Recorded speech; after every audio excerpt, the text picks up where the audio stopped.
नमस्कार फ्रेंड्स, कैसे हैं आप सब। आशा करती हूँ सभी बहुत अच्छे होंगे। मैं पूजा वेलकम करती हूँ आपका आपके अपने यूट्यूब चैनल अंकित वास्तु ज्ञान में। फ्रेंड्स, मार्गशीर्ष के महीने में जो दिन होते हैं वो बहुत ही बड़े होते हैं, इसीलिए हर दिन की कथाएं भी अलग अलग होती हैं। सोमवार का दिन भगवान शंकर को समर्पित है। आज के दिन भोलेनाथ के भक्त उनको प्रसन्न करने के लिए विशेष तौर पर पूजा अर्चना करते हैं। कुछ लोग आज के दिन व्रत भी रखते हैं ताकि उन्हें शिव की विशेष कृपा प्राप्त हो सके। बाबा भोलेनाथ के आशीर्वाद के लिए भी कुछ लोग सोमवार के व्रत रखते हैं और शिव व्रत कथा को पढ़ते हैं और सुनते हैं, साथ ही इस व्रत को पूरा करते हैं। आज मैं आपको इस वीडियो के माध्यम से भोलेनाथ के व्रत की यानी कि बड़े सोमवार के व्रत की कथा सुनाने जा रही हूँ। एक समय की बात है, किसी नगर में एक साहूकार रहता था। उसके घर में धन की कोई कमी नहीं थी, लेकिन उसकी कोई संतान नहीं थी। इस कारण वह बहुत ही दुखी रहता था। पुत्र प्राप्ति के लिए वह हर सोमवार व्रत रखता था और पूरे श्रद्धा भाव के साथ शिव मंदिर में जाकर भगवान शिव और पार्वती की पूजा किया करता था। उसकी भक्ति देखकर एक दिन माँ पार्वती प्रसन्न हो गई और भगवान शिव से उसने साहूकार की मनोकामना पूरी करने का आग्रह किया।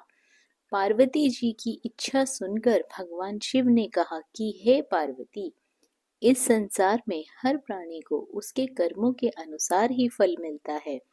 जिसके भाग्य में जो होगा उसे भोगना ही पड़ता है। लेकिन पार्वती जी ने साहूकार की भक्ति का मान रखने के लिए उसकी मनोकामना पूर्ण करने की इच्छा जताई।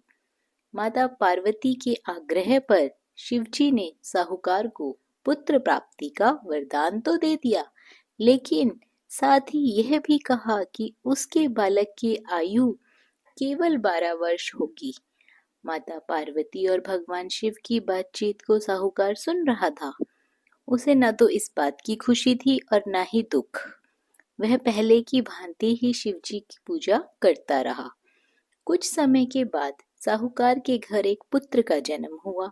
जब वह बालक 11 वर्ष का हुआ तो उसे पढ़ने के लिए काशी भेज दिया गया। साहूकार ने पुत्र के मामा को बुलाकर उसे बहुत सारा धन दिया और कहा कि तुम इस बालक को काशी विद्या प्राप्ति के लिए ले जाओ और मार्ग में यज्ञ करवाना। जहाँ भी तुम यज्ञ करवाओ वहाँ ब्राह्मणों को भोजन अवश्य करवाना और दक्षिणा देते हुए जाना। दोनों मामा भांजे इसी तरह यज्ञ कराते और ब्राह्मणों को दान दक्षिणा देते काशी की ओर चल पड़े। रात में एक नगर पड़ा जहाँ नगर के राजा की कन्या का विवाह था, लेकिन जिस राजकुमार से उसका विवाह होने वाला था वह एक आंख से काना था। राजकुमार के पिता ने अपने पुत्र के काना होने की बात को छुपाने के लिए एक चाल सोची। साहूकार के पुत्र को देखकर उसके मन में एक विचार आया। उसने सोचा, क्यों ना इस लड़के को दुल्हा बनाकर राजकुमारी से विवाह करवा दूं। विवाह के बाद इसको धन देकर विदा कर दूंगा और राजकुमारी को अपने नगर ले जाऊंगा। लड़के को दूल्हे के वस्त्र पहनाकर राजकुमारी से विवाह करवा दिया गया। लेकिन साहूकार का पुत्र ईमानदार था। उसे यह बात न्यायसंगत नहीं लगी। उसने अवसर पाकर राजकुमारी की चुन्नी के पल्ले पर लिखा कि तुम्हारा विवाह तो मेरे साथ हुआ है, लेकिन जिस राजकुमार के संग तुम्हें भेजा जाएगा वह एक आंख से काना है। मैं तो काशी पढ़ने जा रहा हूँ अभी। जब राजकुमारी ने चुन्नी पर लिखी हुई बात को पढ़ा तो उसने तुरंत अपने माता पिता को यह बात बताई। राजा ने अपनी पुत्री को विदा नहीं किया, जिससे बारात वापस चली गई। दूसरी ओर साहूकार का लड़का और उसका मामा काशी पहुंचे और वहां जाकर उन्होंने यज्ञ किया। जिस दिन लड़के की आयु 12 साल की हुई उसी दिन यज्ञ रखा गया था। लड़के ने अपनी मामा से कहा कि मेरी तबीयत कुछ ठीक नहीं है। मामा ने कहा कि तुम अंदर जाकर सो जाओ। शिवजी के वरदान के अनुसार कुछ ही देर में उस बालक के प्राण निकल गए। मृत भांजे को देखकर उसके मामा ने विलाप करना शुरू कर दिया। और संयोगवश उसी समय शिवजी और माता पार्वती उधर से जा रहे थे। पार्वती ने भगवान से कहा, स्वामी, मुझे इसके रोने के स्वर सहन नहीं हो रहे हैं। आप इस व्यक्ति के कष्ट को अवश्य दूर करें। जब शिवजी मृत बालक के समीप गए तो वह बोले, ये तो उसी साहूकार का पुत्र है जिसे मैंने 12 वर्ष की आयु का वरदान दिया था। अब इसकी आयु पूरी हो चुकी है। लेकिन मृत भाव से विभोर माता पार्वती ने कहा कि हे महादेव, आप इस बालक को और आयु देने की कृपा करें, अन्यथा इसके वियोग से इसके माता पिता भी तड़प तड़प कर मर जाएंगे। माता पार्वती के आग्रह पर भगवान शिव ने उस लड़के को जीवित कर दिया। शिव जी की कृपा से वह लड़का जीवित हो गया। शिक्षा समाप्त करने लड़का मामा के साथ अपने नगर की ओर चल दिया। दोनों चलते हुए उसी नगर में पहुंचे जहां उसका विवाह हुआ था।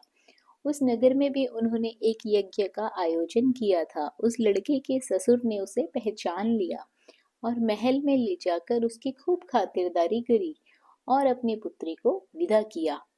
इधर साहूकार और उसकी पत्नी भूखे प्यासे रहकर बेटे की प्रतीक्षा कर रहे थे। उन्होंने प्रण कर रखा था कि यदि उन्हें अपने बेटे की मृत्यु का समाचार मिला तो वह भी प्राण त्याग देंगे। परंतु अपने बेटे के जीवित होने का समाचार पाकर वह बेहद प्रसन्न हुए।